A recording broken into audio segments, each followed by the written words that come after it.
Welcome back to this segment of our lecture series. Lesson 4.3 tackles solutions of rational inequalities. So our objective will be to solve rational inequalities. Okay, so what is a rational inequality? Of course, if we know that rational equations are equations with polynomial numerator or polynomial denominator, we can have the rational inequality defined similarly. So, rational inequality may be expressed as, I can have, okay, suppose they're all linear, ax plus b over cx plus d not equal to e. Here you get here a, b, c, d element real and cx plus d not equal to 0. So this may be a form of rational inequality. How will we solve this rational inequality? Okay, let's have a particular example. Okay, example here, suppose we have here 5x minus 10 over x plus 3 greater than 0. To solve this inequality here is just like solving a quadratic inequality. Okay? Remember our quadratic inequality? If p times q greater than 0, what are the cases for this? Both of these are positive or both of these are negative. Which means if you're solving for a greater than inequality, both factors should have the same sign. Okay? Now in this case, when is a fraction greater than 0? So suppose here, when is this fraction greater than 0? Or when is the fraction less than 0? It's the same discussion here. This fraction is greater than 0 if the numerator and denominator are both positive or both negative. Or that means they have the same signs. And for this, they are less than 0 if they have different signs. Numerator is positive, denominator is negative, or numerator negative, denominator positive. Instead of discussing cases like that, we will just follow what we did for quadratic inequalities. Okay? So, which means the simplest way to do this is doing critical numbers. Okay? Critical numbers here. What will be the critical number of the numerator? This will be 5x minus 10 equals 0 or x equals 2. What about the denominator? X plus 3 equals 0 or x equals negative 3. Okay? Now, from our critical number method, we will graph the critical numbers here on the number line. Negative 3 here. And then I have here 2. And negative 3 and negative 2 are not included in your solution. This is a strict inequality. So this inequality now has the same solution as 5x minus 10 x plus 3 greater than 0. And doing that solution, we have this here. Okay, so what is the solution of a greater than inequality? If this is positive and that's positive, that means the solution is going the opposite direction. Which means my solution will be this one here going to the left of negative 3 and going to the right of 2. That is, this will be negative infinity to negative 3 union 2 to positive infinity. Okay, you may want to check if I get nx greater than 2. Oh wait, if I get nx between negative 3 and 2, let's say 0, will it satisfy this inequality? this will become negative 10 over 3 is a negative number. It's not greater than 0, which means this interval is not a solution. Then the adjacent intervals will be solutions. Okay? Suppose you are solving the same inequality, but we have greater than or equal to 0 there. Okay? This is the same as saying that we are solving this inequality greater than or equal to 0, except what? That we do not include that which makes your denominator 0. So, x not equal to 3. Okay, so I will say here x not equal to negative 3. So, these two are equivalent. I can write also this one. Oh, I forgot to write it here. So, this one should be x should not be equal to negative 3. So, these two here are equivalent statements. I can write this rational inequality by doing this quadratic inequality, but I need to exclude that which makes the denominator 0. Okay, so same critical numbers. The critical numbers here are 2 and negative 3. Okay, drawing it on the number 9, this is negative 3 and this is 2. Since negative 3, this is not a strict inequality, but negative 3 is in the denominator, so this is still open. Okay, but 2 now, which is in the numerator, can be included in our solution. Okay, based from that, the solution to this inequality is the same as the solution of this quadratic inequality, except that x should not be equal to negative 3. So, the solution goes there and there. Or, I can write it in interval form as negative infinity up to negative 3. Open, union, close at 2, and open at infinity. Okay, so I'll make this clearer. From negative infinity to negative 3, open, union, 2 to positive infinity. What if we have this inequality, 7 over 5x greater than or equal to 0? Okay? There's only one critical number here, which is 0. Okay? The best way to analyze this is a fraction that is positive, because this is greater or equal to 0. When will this become positive? The numerator is already positive, so it becomes positive when x is positive. Which means, what will make x positive? X will be greater than 0. So your solution set here will be x such that x greater than 0. Or, you may want to discuss it. The critical number here is 0. And 0 is in the denominator. So, this inequality is the same as 7 times 5x greater or equal to 0, but 5x not equal to 0. I will choose this open because it's in the denominator. If I take x equals 10, what happens to this? 7 over 5 times 10 is 50, positive. Which means your region of solution is here. And I can write that solution as 0 to positive infinity. Okay, the next example uses discussion by cases. Okay, suppose you have here 2 minus x over x plus 3 greater than or equal to 0.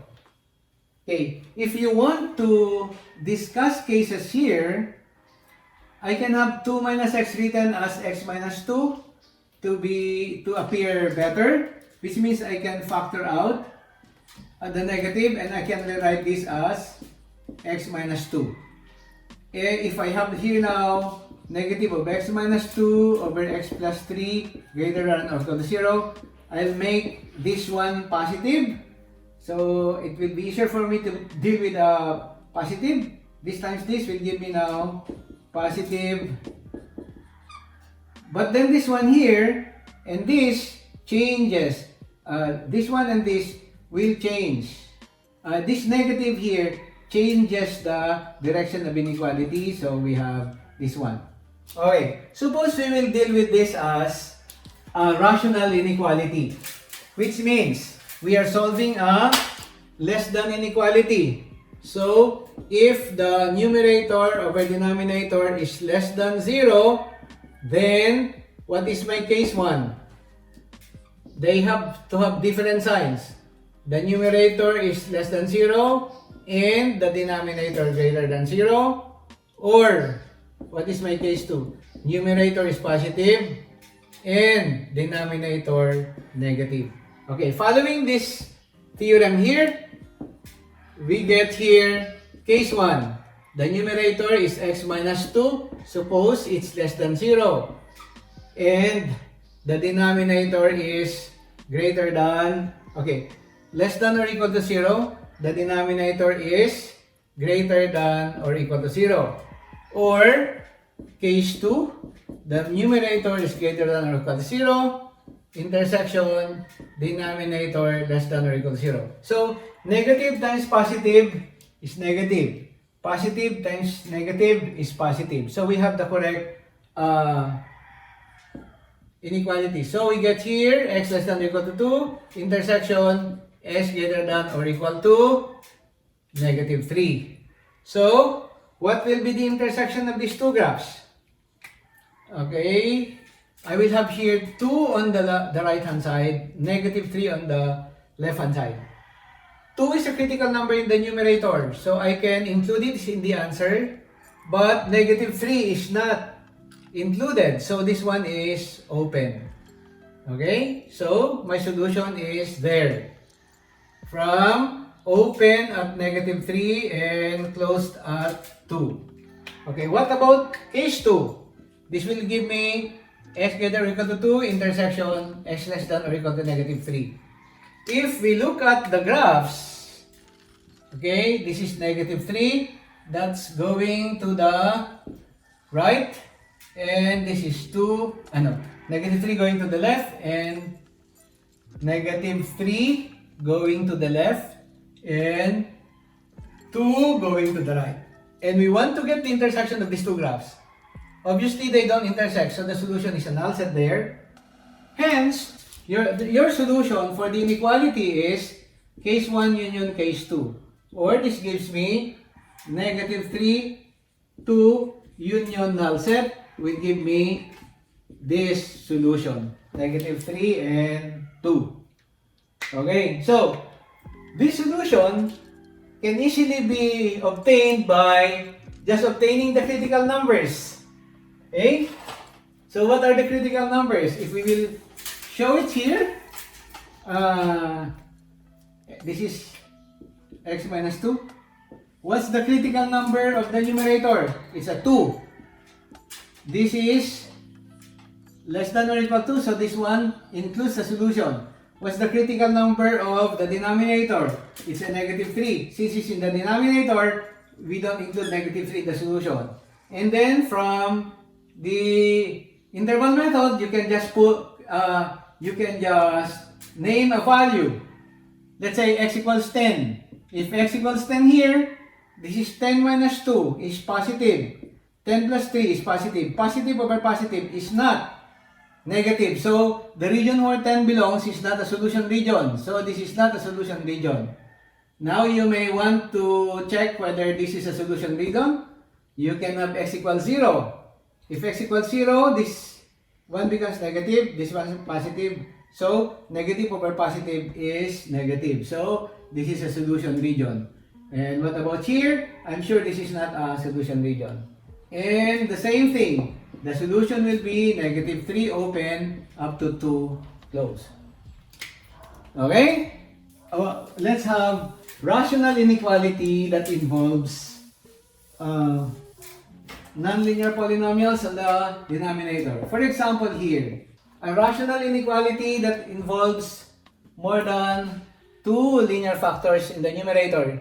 Okay? Let's see if we can factor this. The factors of that are x plus 3 times x minus 3. What about this? X minus 6 times x plus 1. On the denominator, this is x minus 3 times x plus 1. Greater than 0. Now, I can factor out this one here. I can cancel out x minus 3 and x minus 3. And what about x plus 1, x plus 1? So I'm left with x plus 3 times x minus 6 greater than 0. Now, this one should be not including 3 and negative 1. Okay? So, the quickest way to solve this quadratic inequality here will be critical numbers. Critical number of this is negative 3. Critical number of this is 6. Okay? Now, this one is greater than. Let's see if this one is going to be included in the region. I don't think so. The solution to this inequality is going here, going there. So, it did not pass through 3 or negative 1. So, everything here will be a solution. So, negative infinity to negative 3, union 6 to positive infinity.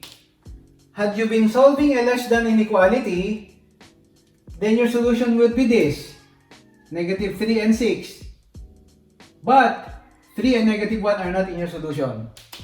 Okay? So, what am I saying? Suppose this one was a less than inequality. And you came up with this one here. And x not equal to 3, negative 1. Your solution here is actually this. Except, what? 3 and negative 1. So, negative 1 here, 3 is here. So, these are not in the solution. So, how may we write our solution? Our solution can be written as what? From negative 3 to negative 1, union from negative 1 to 3, union from 3 to 6. Or you can just say what? X such that x is between negative 3 and 6, but x not equal to 3 and negative 1. Okay. The last one I would like to mention. Let's say I'll have this as 6 and I'll have this a plus. Okay? I'll have that a plus. Okay? So, and x minus 3, x plus 1. I'll have here x minus 1. Okay. Suppose, okay, x minus 4x plus 3. Okay. X squared minus 4x plus 3. Suppose I have this inequality. Okay. For this inequality, x squared plus 9 has a discriminant which is a negative discriminant, which means this quantity is always positive for any x. Okay, so you do not include this anymore in your discussion. For as long as the discriminant is negative and you don't include it in your discussion already. So we only have this one here. So how do we factor the numerator? That is x minus 6, x plus 1. Denominator is x minus 3, x minus 1. Greater than 0. Here we have 4 linear factors. Negative 6 plus 1 we have there, minus 3x and minus x, we have 4x. So we have the correct factors. Let's identify our critical numbers. The quickest way to solve this rational inequality will just to identify the critical numbers here. 6, negative 1, 3, and 1. And we are going to plot them on the real number line. Negative 1 is here. 1 is here, 3 is here, and 6 is here. This is a strict inequality. So, all these critical numbers cannot be in your solution. Now, there are no repeated roots or repeated factors. Therefore, there are no repeated factors. So we will include all the critical numbers there. And I just test a point. Let's say when x is 0, what happens? X is 0 is between negative 1 and 1. When x is 0, what happens to the expression? This becomes negative, this becomes positive, this becomes negative, this becomes negative. So, negative, negative, negative will give me negative. So, this region here cannot be a solution because we are looking for a positive region. Okay, so the one adjacent to this region should be a solution. So this one is not, and that one is a solution. Okay, you may want to test whether this is a solution, that one is a solution, that one is a solution. Okay, so therefore my solution now will be from negative infinity to negative 1, union from 1 to 3, union from 6 to positive infinity. Okay? See you on the next video.